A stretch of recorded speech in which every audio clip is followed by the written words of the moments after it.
Te Pāti Māori co-leaders Debbie Ngarewa-Packer and Rawiri Waititi have this week been sanctioned for longer than any politicians in the history of New Zealand's parliament after their haka interrupted a vote on the Treaty Principles Bill. But halfway through the parliamentary term, the place of Te Pāti Māori and its relationship with Labour is shaping up as a defining issue in this election. Willie Jackson is Labour's Māori development spokesperson and the party's campaign chair for the Māori seats. Kia ora. Kia ora, morena, Jack. 21-day sanction for Debbie Ngarewa-Packer and Rawiri Waititi. Is that justified? No, it's not. Our leader, Chris Hipkins, put up an amendment in terms of the House, which was 1 day, and also Hannah had done her time. We thought that was sufficient. Yes, we thought there should be a sanction. You know, so a week, you think, for Debbie Ngarewa-Packer? Yes, well, no, we were just talking 24 hours, actually. We were just talking a day. We thought a sanction was necessary. We felt that there was obviously a breach, but like Peeni Henare apologised for moving seats, but he never apologised for doing the haka. And I think that would have been sufficient. So a lot of the debate in Parliament this week focused on Debbie Ngarewa-Packer's hand gestures. Yes. When she was with us, she said she wasn't making a shooting gesture in the House. What's your view? Yeah, I believe it. You think she wasn't making a shooting absolutely gesture? Not. Deb is a passionate woman, and you know the haka is. It objectively looked like she was making a gun shape with her hand. Well, you take their word in the House. You know, you always take someone's word, and I take Debbie's word, and you know, the ACT party can play it up as much as they like, but I thought it was a passionate, emotional haka. I also thought it was, you know, something to behold. I mean, Hannah got 1 billion views all around the world. It's an incredible exhibition of our culture, Jack, and so I had no problem complimenting them in that area. So why should Te Pāti Māori apologise? In terms of where we are today, I think that we have to understand that this is a tikanga Pākehā place too. And there are some rules. So there's nothing wrong with saying sorry. We're within the system. I mean, I know that. I think I've upset them a little bit by saying apologise. But you're compromised when you come into Parliament, Jack. The day you get there, and when you go into the House, you have to swear allegiance to the Queen. All of them did that. It's a compromise place. You're not on the outside. You're not fighting all the time. You're not warring all the time. So you have to use the system at its best. And Te Pāti Māori have done that before, and they need to do it again. But I don't think they want to apologise, which is disappointing. So Kiri Tamahiri Waititi has published a video in the last 24 hours in response to your speech in the House this week. Let's have a quick look at that. I want to make specific reference to these speeches given by Adrian Rurafe and my uncle Willie Jackson from the Labour Party. And the thing that got my blood boiling the most was their speeches. When you have a Māori trying to get another Māori to apologise for just being Māori, what is that? What is that? It's horizontal enforcement, one. But you're doing that for the sake of peace and the peace of the rules and the rules that have been crafted by colonisers. So she said that your speech was all about keeping your Pākehā masters at peace. What do you make of that? Well, I've known Kitty most of her life, and she's inspiration for a lot of our young people. I think that we have to agree to learn. We have to agree to learn how to disagree. You know, we're going to have differences sometimes. You see, I don't want a war with the Māori Party, and I don't think we should be fighting or warring. The main problem here is the government. We have to get this government out. So we have to work together. Jobs, health, homes. That's the kaupapa for us in Labour. You know, I tell you, Jack, when I'm out there, nobody comes up to me and says, "Oh, I'm not happy about the tikanga in Parliament." They come up to me and they say it's really tough. We can't build houses. It's hard in the health area. We can't get jobs. Ask this, though, that has to be the priority for us and has to be the priority for the Māori Party. Do people come up to you and complain about Te Pāti Māori? In terms of Māori, you're talking about, or people? Anyone? Look, there's a mix. You know, there's a lot of mix. There's a lot of support for them amongst our younger. We know there's a lot of support. My question was, do people come up and complain to you about absolutely, in terms of some of our older crew, and it's not that they dislike or can't stand the Māori Party. They love the Māori Party. As I said in the House, there's aspects that I love. I love their passion. I love their emotions. Right. But the reality is, we're inside. We've got to know how to work the system, Jack, to get better results for our people, particularly economically, where we're struggling in the health area, the housing area and the work area. Right. Those have to be the priorities, not, with respect, not the haka. We've got to get past this. So the One News Variant poll asked New Zealanders about the sanctions or the proposed sanctions at that point. 55% of New Zealanders supported that 21-day ban, just 34% opposed. To what extent does the prospect of Te Pāti Māori being in government threaten Labour's support ahead of next year's election? Well, you can see all your right-wing mates, you know, all the ones you work with. Willie, you know that I don't have mates. You don't have mates. I don't have mates. All the right-wing commentators are running the terror campaign at the moment. Labour can't do anything with the Māori Party. Listen, Te Pāti Māori in 2008 had the horrible Hone Harawira. We love him. Tariana Turia was the public enemy. It's a very different party. Very different party. You know that. No, that's not true.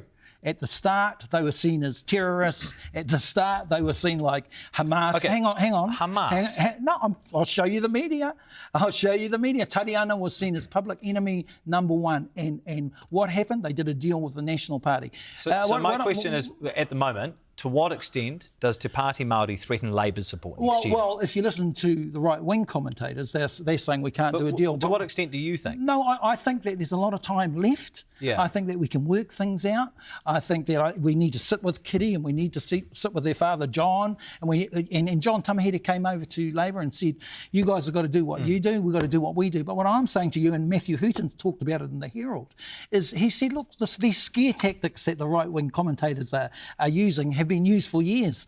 They did it with Winston, and they never thought Winston would go with Helen Clark. Let me finish. Jim Anderton threatened violence on Helen Clark in 96, 97, and then did a deal with her in 99. Seymour and Winston Peters hated each other terribly. Seymour said he was the most untrustworthy person in the world. Then they did a deal. So your point, though, is that everyone can do a deal, Jack. Okay, so you're saying that you do want to work with Te Pāti Māori? Oh, we will, absolutely, of course. But my question is whether or not your answer to that is going to put off some voters from voting Labour. Look. Obviously, right now it's tough. Right.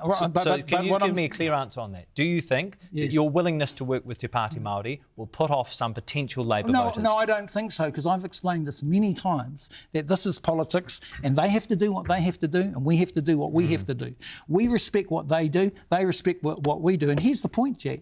They've voted with us probably 98, 99% in the House against the government. The game is to get this government out. We don't want to be warring. That's why I want to sit down with Kitty and Te Pāti Māori. I know they get upset. I know their strategy is never back off, never compromise.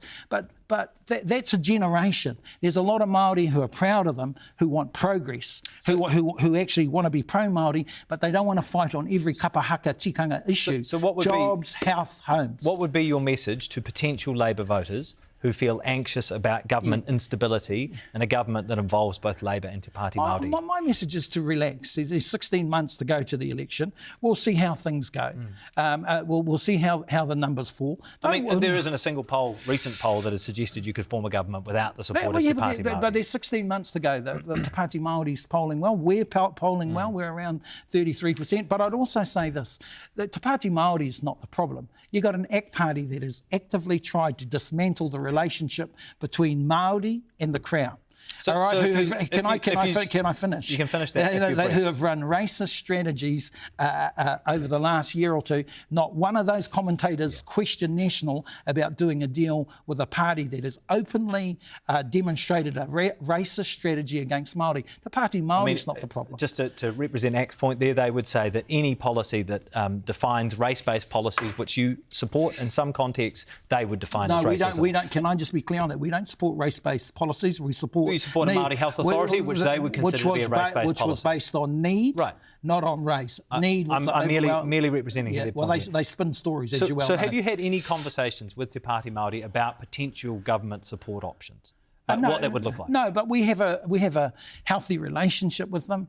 Doesn't look that healthy. No, not too good over the last week, you know. Yeah. But here's the thing, you know, when myself and Adrian and Rudolph get up and do speeches like that, we're Māori, you know, we're Māori first and foremost. So we have to represent both views. And there's a view out there that supports Te Pāti Māori. We do in many aspects. But the majority of Māori, Jack, just for everyone who's watching, support the Labour Party. Check your polls and you'll see it. it. Yes, we lost 6 seats, but the vast majority of Māori support us and what we're going and our drive for jobs, health and homes. And we need Te Pāti Māori to buy into that, because we can't be running the tino rangatiratanga strategy all the time. It's important, it's incredibly important, but we have to focus on what's really important to Māori, and that's their lives. How do they live? How do they pay for their kids' education? What did you think of the budget? Terrible budget. And if you want to talk about Māori, you know, we're talking about over $1 billion transferred out in terms of the Māori spend over the last 2 years. New funding for Māori wardens? New funding for the Māori Women's Welfare League? Hey, well done, Winston. You know, we know that he loves the Māori wardens. We know that he loves the Māori Women's Welfare League, but they're peanuts. That's peanuts. Well done, and we will never begrudge that side of things. But in terms of the overall Māori spend, we wanted targeted Māori funding. We were averaging $1 billion a year in terms of the budget. These guys, I mean, it's, you know, Tama's trying his best, I know that, but sadly not doing the business.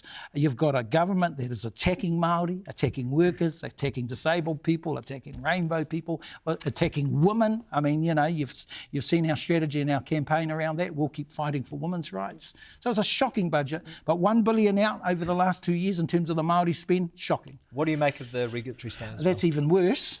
That's even worse, and it was good that you're able to hit Brooke up. I mean, you're talking about big corporations now running New Zealand. That's what you're effectively saying here. You're talking about Seymour, David. How so? Oh, well, David Seymour's going to put his big corporation mates on a board that he set up. How so? What are the values in terms of the legislation? Put your mates on board? Oh, cut it out. Name one. What about the TVNZ board? Were any of them my mates? No, I don't think so.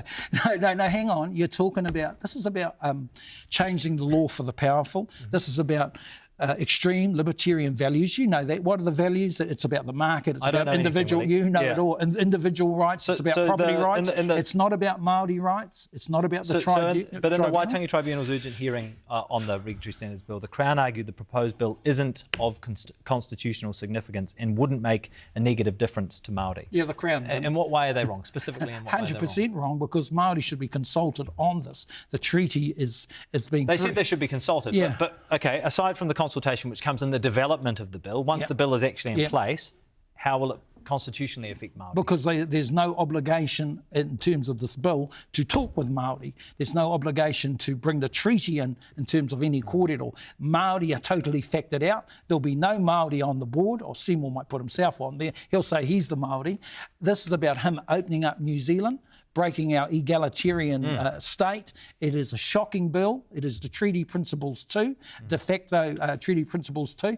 And we're going to be talking to New Zealand First. Duncan Weber's leading the way on this for us about this, because Winston Peters made his career on fighting this sort of rubbish and this sort of nonsense. It is a disgraceful bill, and we will fight it all the way. Finally, give us an honest take. How many of the Māori seats do you realistically think Labour can win next year? Well, we'll be looking at all of them. You'll be looking at all of them. That's not my question. We'll be looking at all of them. Here's the other side of things that you've learned over the years. I don't have to answer all your questions, but we'll be running a strong approach in all 7 seats, and we'll be looking at working cordially with my niece Kitty and Te Pāti Māori, and hopefully we can work it out, because the opposition is not them. We should not be warring. The war is against this rotten National Act, New Zealand First government. Thank you for your time. Kia ora. We appreciate it.